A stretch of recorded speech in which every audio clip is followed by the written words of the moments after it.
Kung bago ka pa lang sa aking channel, please subscribe. Sa mga hindi pa na-invite sa Ads on Reels, alam nyo ba na pwede kayo mag-request? 100% tested and proven na ito sa mga malalaking content creator. Kung gusto nyo malaman ang technique na ito, panoorin ang video na ito hanggang matapos ang videong ito. Simulan na natin.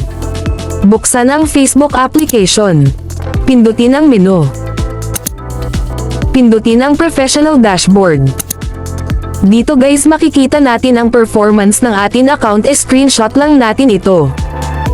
Sunod naman natin gawin, pumunta sa monetization at pindutin ito. Syempre screenshot din natin yan para makita ni Meta wala tayong ads on Reels.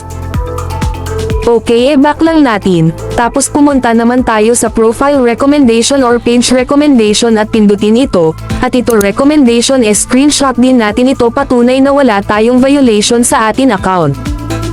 Buksan uli ang Facebook application. Pindutin ang menu. Scroll down at pindutin ang Report a Problem. Sa baba, hanapin mo ang Continue to Report a Problem at pindutin ito. Pagkatapos pindutin ang Include.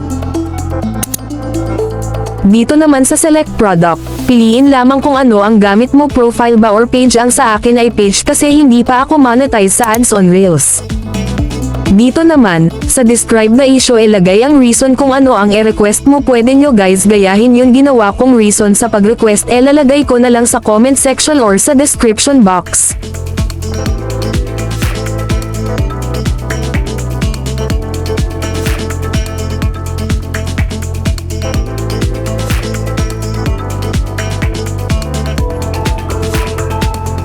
Ang sunod naman gawin, kunin ang na-screenshot photo natin kanina, kaya i-click po na natin ang upload from phone. Pagkatapos nyo po makuha ang tatlong screenshot photo ay i-click na po ang send sa taas.